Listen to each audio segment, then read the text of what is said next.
Good morning, नमस्कार। इस नए वीडियो में हम एक नया चैप्टर लेकर आए हैं क्लास 6 के लिए, जिस चैप्टर का नाम है फ्रैक्शंस। क्लास 6 के लिए नया चैप्टर है जिसका नाम है फ्रैक्शन। चलिए स्टार्ट करते हैं। फ्रैक्शन क्लास 6 लेसन 5 जिसका नाम है फ्रैक्शन। देखिए, फ्रैक्शन के बारे में हम पिछले क्लास से पढ़ते आ रहे हैं। क्लास 4 में भी पढ़े, क्लास 2 से पढ़ते आ रहे हैं। 2 में भी पढ़े, 3 में भी पढ़े, 4 में, 5 में और 6 में भी पढ़ना है आपको फ्रैक्शन।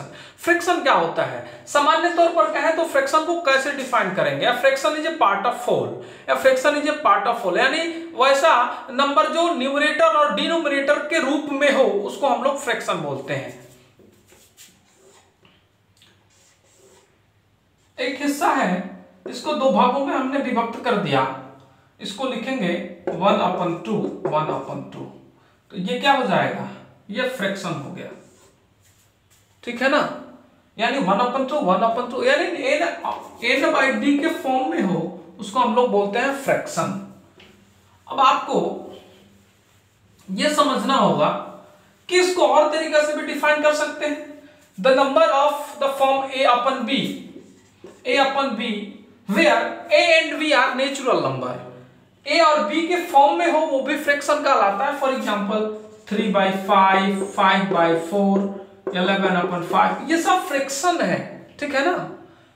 ये a/b के फॉर्म में है और a और b क्या है? a और b यानी a को बोलते हैं न्यूमरेटर और d को बोलते हैं डिनोमिनेटर। नीचे वाला डिनोमिनेटर, ऊपर वाला नोमिनेटर। तो ये a/b के फॉर्म में है तो ये क्या हो गया? फ्रैक्शन हो गया, ठीक है ना। अब हम आते हैं टाइप्स ऑफ फ्रैक्शन पर कि फ्रैक्शन के प्रकार कितने होते हैं। तो इसके पहले हम क्लास 5 में लाइक और अनलाइक फ्रैक्शन पढ़ चुके हैं। इस चैप्टर में आपको लाइक और अनलाइक फ्रैक्शन नहीं पढ़ना है। आपको इस चैप्टर में 3 फ्रैक्शन के बारे में पढ़ना है। कौन कौन सा फ्रैक्शन? पहला है प्रॉपर फ्रैक्शन, दूसरा है इम्प्रॉपर फ्रैक्शन और तीसरा है मिक्स्ड फ्रैक्शन। तो पहले स्टार्ट करते हैं proper fraction. Proper fraction, proper fraction का मतलब होता है वैसा फ्रैक्शन जिसका नोमिनेटर डिनोमिनेटर से छोटा हो। A fraction is nominator is less than denominator is called, यानी n less than d is called, n less than d is called proper fraction. अब n लेस देन d यानी वैसे fraction जैसे n/d के form में हम लिखते हैं, यहाँ n/d के फॉर्म में लिखते हैं ना, n/d के फॉर्म में लिखते हैं। n हमारा अगर 3 और d हमारा 5, तो यहाँ n is less than d है ना, ये फॉलो कर रहा है। तो ये 3/5 कौन सा फ्रैक्शन कहलाएगा? प्रॉपर फ्रैक्शन कहलाएगा। समझ में आ रहा है ना। उसी तरह से इसका अपोजिट होता है कि वैसा फ्रैक्शन जिसका नोमिनेटर डिनोमिनेटर के इक्वल हो या तो डिनोमिनेटर से बड़ा हो। तो डिनोमिनेटर के इक्वल या बड़ा। अब देखिए, हमने आपको अभी बताया कि 3/5 जो होगा ये प्रॉपर फ्रैक्शन होगा, लेकिन हम यहाँ पर 6/5 लिख दें तो ये कौन सा फ्रैक्शन होगा? तो आप कहेंगे कि अगर ये प्रॉपर है तो ये इम्प्रॉपर हो जाएगा। हाँ, इम्प्रॉपर होगा। क्यों? क्योंकि इसका जो n है ये ग्रेटर देन है d से, n is greater than d, तो ये हो जाएगा इम्प्रॉपर फ्रैक्शन। बट अगर 5/5 हो तो ये कौन सा फ्रैक्शन होगा? 5/5 ये हो जाएगा आपका इम्प्रॉपर फ्रैक्शन। क्यों? क्योंकि वैसा फ्रैक्शन जिसका नोमिनेटर डिनोमिनेटर से ग्रेटर और इक्वल हो, ग्रेटर देन या इक्वल। ग्रेटर देन और इक्वल का मतलब होता है जिसका नोमिनेटर डिनोमिनेटर से बड़ा हो या डिनोमिनेटर के बराबर हो, तो वो फ्रैक्शन कहलाएगा इम्प्रॉपर फ्रैक्शन, ठीक है ना। तो हमारा जो ये फ्रैक्शन होगा 6/5, 5/5, ये होगा आपका इम्प्रॉपर फ्रैक्शन। समझ में आ रहा है? यानी इम्प्रॉपर फ्रैक्शन किसे कहते हैं? जिस फ्रैक्शन में न्यूमरेटर डिनोमिनेटर से बड़ा हो या डिनोमिनेटर के इक्वल हो, वो हो जाएगा आपका इम्प्रॉपर फ्रैक्शन। चलिए, अगला हमारा फ्रैक्शन है वो है मिक्स फ्रैक्शन। क्या है? Mix fraction. Mix fraction, mix का मतलब होता है मिश्रण, यानी समाहित, एक दो फ्रैक्शन को मिलाकर बनता है मिक्स फ्रैक्शन, ठीक है ना। तो हम मिक्स फ्रैक्शन के बारे में समझेंगे। मिक्स फ्रैक्शन, मिक्स फ्रैक्शन का मतलब होता है combination of whole number and proper fraction. Mix fraction is a combination of whole number and proper fraction. Whole number क्या होता है? होल मतलब 2, 3, 4, 5 कुछ भी ले सकते हैं। 2 पूर्णांक 1/, या 2 पूर्णांक 3/5 हम अगर लिखें तो ये जो फ्रैक्शन होगा वो मिक्स फ्रैक्शन कहलाएगा, जिसमें 2 क्या हो गया? होल नंबर, होल नंबर, और 3/5 क्या हो जाएगा? Proper fraction. तो ये हो गया आपका मिक्स फ्रैक्शन, यानी होल नंबर और प्रॉपर फ्रैक्शन का कॉम्बिनेशन है। अब यहां से जैसे 2 + 3/5 ये आपका मिक्स फ्रैक्शन बनेगा, यानी 2 पूर्णांक 3/5 ये आपका मिक्स फ्रैक्शन बनेगा। अब इसको जब ऐड करते हैं तो ये क्या हो जाएगा जी? यहां से ऐड करेंगे तो 1, 5, 5 2 10 + 3 यानी 13/5 13/5 मिलेगा, यानी 13/5 कौन सा फ्रैक्शन होगा? यह हो जाएगा आपका इम्प्रॉपर फ्रैक्शन। तो इम्प्रॉपर फ्रैक्शन का मतलब हुआ कि वैसा फ्रैक्शन जिसका डिनोमिनेटर बड़ा हो, या नोमिनेटर बड़ा हो डिनोमिनेटर से, या नोमिनेटर इक्वल हो डिनोमिनेटर के। अब जैसे हमने मिक्स फ्रैक्शन लिखा था 3 पूर्णांक 1/2, ये हो गया आपका मिक्स फ्रैक्शन। इस मिक्स फ्रैक्शन को हम इम्प्रॉपर फ्रैक्शन में कैसे कन्वर्ट करेंगे? 3, 1, 2 इन दोनों को मल्टीप्लाई करते हैं, इसको प्लस करते हैं। 3 2 6 और 1 7 7/2 ये क्या हो जाएगा? Improper fraction.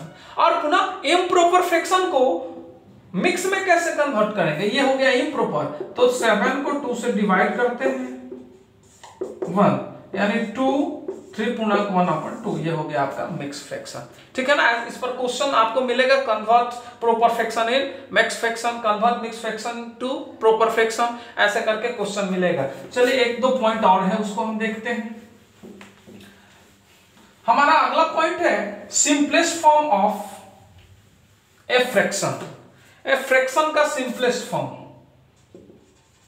Simplest form of a fraction, fraction का सिंपलेस्ट फॉर्म। जैसे हम लिखते हैं यहां 4/8, तो ये 4/8 लिखा है, इसका सिंपलेस्ट फॉर्म क्या होगा? कैसे बनाएंगे? सिंपलेस्ट फॉर्म का मतलब ये हुआ, आपको अगर दिख रहा है कि ये दोनों किसी टेबल में है, यानी दोनों 4 के टेबल में, 4 1 4 4 2 तो 1/2 ये उसका सिंपलेस्ट फॉर्म होगा। इसको डिवाइड कर देते हैं। और दूसरा तरीका इसका क्या होता है? इसका दूसरा तरीका होता है दोनों के एचसीएफ फाइंड करते हैं। 4/8 का एचसीएफ फाइंड करेंगे और एचसीएफ से दोनों को डिवाइड करेंगे।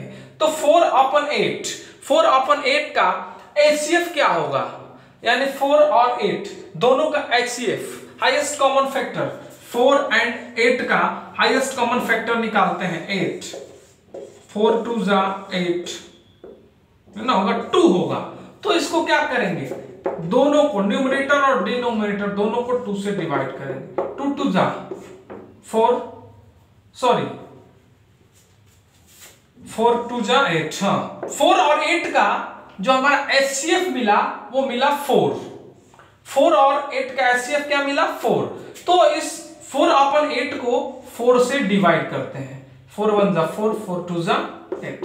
तो ये हो गया इसका सिंपलेस्ट फॉर्म। अगला एक क्वेश्चन और देख लेते हैं। जैसे यहां दिया होगा 6/12, इसको सिंपलेस्ट में लिखना है। तो 6 और 12 का एचसीएफ क्या होता है? 6 ही होता है। तो दोनों को 6 से डिवाइड करेंगे, न्यूमरेटर को भी डिनोमिनेटर को। 6 1 6 6 2 12, यानी आंसर आ जाएगा आपका 1/2। ये हो जाएगा इसका सिंपलेस्ट फॉर्म। ठीक है ना? ऐसे करके आप क्वेश्चन बना सकते हैं। चलिए 1-2 पॉइंट और है उसको देखते हैं। हमारा जो नेक्स्ट पॉइंट है वो है fractional part of collection. Fractional part of collection, इसके अंतर्गत हम किसी फ्रैक्शनल पार्ट के बारे में पढ़ेंगे। यानी फॉर एग्जांपल हमको फाइंड करना है, फाइंड 3/4 ऑफ 12 का 3/4वां हिस्सा फाइंड करना है। यानी 12 का 3/4 हिस्सा क्या होगा? ठीक है ना। तो इसको कैसे फाइंड करते हैं, यानी 12 का मतलब वो 12 इंटू 3/4, 4 3 जा 12 यानी 9।